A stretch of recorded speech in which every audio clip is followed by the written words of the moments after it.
विश्ववन्द्यं महान्तं वन्दे नुपुरचन्द्रं भुवनभयहरं मोक्षदं ज्येष्ठदेवं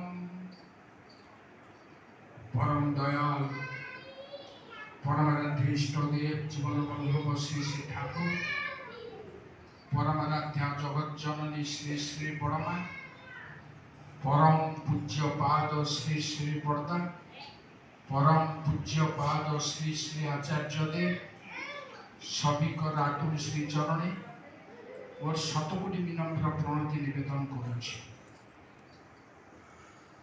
सत्संग उपस्थित सम्माननीय परिचालक महोदय, सत्संग सम्माननीय कर्मीवृंद, इष्ट प्राण भाई और माँ माने, पिला माने, सुधी सज्जन मंडली समस्त को मोर अंतर प्रीतिभरा जय को जनाऊँ। जो उद्देश्य आज सत्संग आपण समस्त अवगत अच्छा शुणी कथा हूँ गोटे कथा सब मन रखिए आमर ये जो जैविक संस्कृति जैविक तनु शरीरटा आम प्राप्त होचे किए पुरुष होती किए नारी होती किए कौ वर्ण कौ कास्ट होती डजंट मैटर भाव्यार ना कि गोटे कथा मन रखिए ये शरीरटा आम प्राप्त होचे आमर पिता माता सुकृत आशीर्वाद मुझे पर्यंत बंचिकी अच्छी मोर पिता माता मो भितर बंचिकी अच्छा ये सत्य सब मन रखिए। तेणु आमने पिता माता को उद्देश्य गुरुजन को उद्देश्य जो श्राद्ध सब दियो तार पछरे ये बृहत्तम कारणटा निहित अच्छी जे से आम भितर बंचिक हाँ गोटे कथा मन रखिए मनुष्य जन्म होती मृत्यु निश्चित कहार केतबेले केमिति कोठी मृत्यु हम सेटा आम जनाते न थाए किंतु ता फिक्स्ड होता है डेस्टिनेटेड से शास्त्र अच्छी आयु कर्मंच वित्तंच विद्या निधने में वच पंचेता सूर्यते गर्भस्थ शैव देहीन आयु कर्म वित्त विद्या कर्म वित्त विद्या एवं निधन ये पांचटा ये मनुष्य अर्थात आम जतबे मातृगर्भ स्थान पाऊ से समय फिक्स्ड है डेस्टिनेटेड। तेणु कहार मृत्यु आग है कहार मृत्यु पछर है किए 10 वर्ष 20 वर्ष 25 वर्ष 50 वर्ष चली गले किए 70 वर्ष 80 वर्ष 90 वर्ष 100 वर्ष पर्यंत बंचिकी अच्छा ये कथा को तर्जमा करने समीक्षा करने बहुत कष्टकर व्यापार किंतु गोटे कथा मन रखा पड़ो मृत्यु अवश्य अच्छी ये गोटे कथा मन रखिए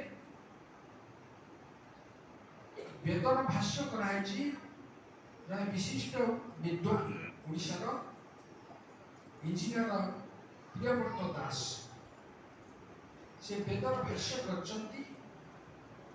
वेदर मंत्र को से बुझे मंत्रटा या मनुष्य जी मरी जाऊँगी आम ताप शोक विहर हो कंदा कटा करू अवश्य करवा कथा यहाँ हो जे चली जाए ता कथा आम भूली पार्बा वर्ष वर्ष धरी कहीं सारा जीवन मन रख किंतु वेद कहूँ भाष्यकार सुंदर वर्णना कर जतबे जड़े चली जाऊँगी शरीर पतन घटुची आत्मार विनाश नहीं आत्मा थिला अछि रहबो एवं आत्मा शब्दर अर्थ मध्य सेया आत्मा शब्दर अर्थ होची सतत गमनशील जहा रैंडम मूवमेंट जहा रही ताउची आत्मा केवल जतवे से शरीर धारण करे शरीर भितर एक घट भितर रहे सेते बळे से कर्म करिबार सुযোগ पाए एलिवेशन ऑफ द सोल सेते बळे संभव हुए सेति पाई बारंबार आम इच्छा करूँ जन्म ग्रहण करने बारंबार इच्छा ग्रहण माने करूँ किंतु वेद भाष्यकार कहते जे जड़े चलीगला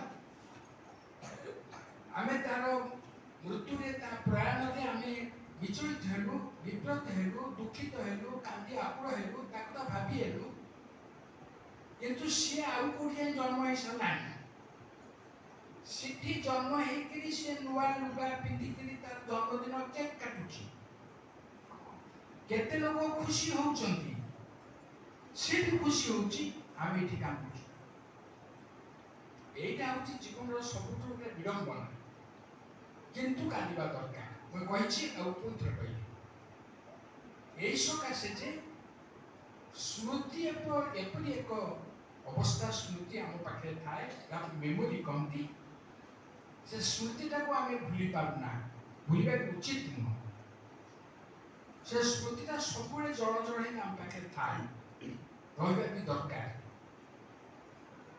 जी चली जाती केदार भाई चली जाइछंती अनेक स्मृति से परिवार रे स्त्री पाखे भाई मान पाखे पड़ापी पाखे कलिग मान पाखे अनेक स्मृति से छाड़ दी जाइछंती এটা আমি সমস্ত তা করু এটা হবা স্বাভাবিক কথা সে স্মৃতিকে ভুলিবার নাই বরং ভাবিবার ଅଛି ମୁଁ ଯେତେବେଳେ ଆଜି ସତ୍ସଙ୍ଗ ପାଇଁ ନିମନ୍ତ୍ରଣ ପତ୍ରଟା ମୁଁ ପଢ଼ିଲି ମୋତେ ଏତେ ଖୁସି ଲାଗିଲା କହିବାର ନାହିଁ ଯେ ବଡ଼ ଭାଇ ଚାଲି ଯାଇଛନ୍ତି ସାନ ଭାଇ ଅମରନାଥ ପରିଡ଼ା सत्संग आयोजन करके हम समस्त आह्वान कर निमंत्रण कर खुशी कथा जे भाई तार भाई की भूली पारे यहाँ हूँ असल कथा मनुष्य तार स्मृति को भूली पारे केते हस कांद केते खेल धुला केते केते कथा मनुष्य जीवन में घटे से स्मृति मनुष्य भूली पारे भूल उचित नुह तेणु जहाँ मणि भाई कहले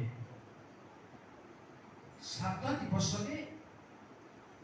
बहुत भाषण करने दरकार नहीं भजन कीर्तन हवा कथा ठाकुर को आह्वान कराई ठाकुर बसती ठाकुर पाखे प्रार्थना करने कथा नाम करने कथा जदि से विधि आत्मा यदि अन्यत्र जन्म ग्रहण कर बहुत भल कथा जदि अन्यत्र जन्म ग्रहण करना हुए तो आज सत्संग देखा से आसते पारती न आसते पारती भाई डिफिकल्ट कथा मुझे सीना भाई डिफिकल्ट कथा को कहवा कहीं मनुष्य गोटे एमती स्टेट अच्छी एमती अवस्था अच्छी जो मनुष्य पुनराय जन्म ग्रहण करे मातृगर्भ इन करे तार पूर्व जन्म गुड़ाक मेमोरी गुड़ा सब फेल कर जाए यहाँ हूँ विचित्रता खूब क्वचित लोक अच्छा जो मैंने साधक तपस्वी खूब क्वचित लोक अच्छा पूर्व पूर्व जन्म मानकर मेमोरी टाक से मन रखता यहाँ भेरी डिफिकल्ट बहुत रेयर केस तेणु से जाहू आपण समस्ते उपस्थित अच्छा गोटे कथा मन रखिए गोटे दुर्लभ मनुष्य जन्म आम पाइचे ये दुर्लभ मनुष्य जन्मटा को व्यर्थ हवा को आम दबानी नष्ट हवा को आम दबानी ये दुर्लभ मनुष्य जीवन को सार्थक करने জীবনে ইষ্ট দরকার, গুরু দরকার, আদর্শ দরকার, জীবন দেবতা দরকার, যাহাକୁ ଦେଖି ଶୁଣି ବୁଝି ଯାହାକୁ ଅନୁସରଣ କରି ଆମର ଜୀବନ ଚଳନାକୁ ଆମେ ଆହୁରି ଆହୁରି ଆହୁରି ଆହୁରି ଉନ୍ନତର କରିପାରିବା। ଉନ୍ନତର କରିବା, ଉନ୍ନତିର ଅର୍ଥ ଏଇଠି ମୁଁ କହିଦେଇଛି ଟିକେ ସ୍ପଷ୍ଟ ଭାବରେ। ଘର ଗାଡ଼ି ବାଡ଼ି କଥା ମୁଁ କହିବି। ଉନ୍ନତିର କଥା ହେଉଛି ଆତ୍ମାର ଉନ୍ନତି। ମୁଁ ଯାହା ଥିଲି ବର୍ତ୍ତମାନ ଯାହା ଅଛି ତାଠୁ ଆଉ ଗୋଟେ ଡେଭଲପ ଷ୍ଟେଜରେ, ଡେଭଲପ ପ୍ଲେନରେ ମୁଁ ଅବସ୍ଥାନ କରିବାକୁ ଚାହୁଁଛି। ଏଇଟା ହେଉଛି କଥା, এটা কিন্তু উন্নতি। তেণু আজি এই যে সৎসঙ্গ প্রদান করছেন অমর ভাই, বিশেষ ভাবে আমার পুষ্পা মা তাঁর স্মৃতি, তাঁর স্বামীর স্মৃতিକୁ চির উজ্জ্বল করে রଖିছেন তাঁর মথারে। রক্ষা উচিত রয়েছে মধ্যে, ঠিক আছে। এই সাথে সৎসঙ্গ গুরুଙ୍କୁ ଆହ୍ୱାନ କରିଛନ୍ତି, ଠାକୁରଙ୍କୁ ଆହ୍ୱାନ କରିଛନ୍ତି, ଆମ ସମସ୍ତଙ୍କୁ ଆମନ୍ତ୍ରଣ କରିଛନ୍ତି। ସେ ବିଧି ଆତ୍ମାର ସଦ୍ଗତି ପାଇଁ ମୁଁ ଠାକୁରଙ୍କ ପାଖରେ ମଧ୍ୟ ପ୍ରାର୍ଥନା ରଖୁଛି। ଆପଣମାନେ ପ୍ରାର୍ଥନା କରିଛନ୍ତି, ମୁଁ ବି ପ୍ରାର୍ଥନା ରଖୁଛି। ଆଉ ସବୁବେଳେ ମନେ ରଖିବେ, ମନୁଷ୍ୟ ଜନ୍ମ ଦୁର୍ଲଭ ଜନ୍ମ, ଏ ଜନ୍ମକୁ ଆମେ ସାର୍ଥକ କରିବା।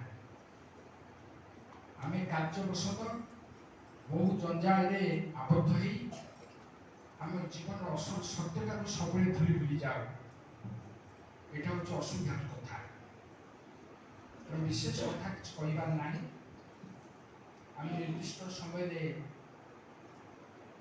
ପଇଚାରକୁ ନିଶ୍ଚୟ ସତ୍ସଙ୍ଗ ଶେଷ କରିବେ। ସତ୍ସଙ୍ଗ 1.5 ଘଣ୍ଟା ହେବା କଥା, ବେଶୀ ସମୟ ହେବା କଥା ନୁହେଁ, ଯାହା ବର୍ତ୍ତମାନ ସତ୍ସଙ୍ଗର ନିର୍ଦ୍ଦେଶ ଅଛି। এই গোটে কথা ମୁଁ କହି ରଖେ।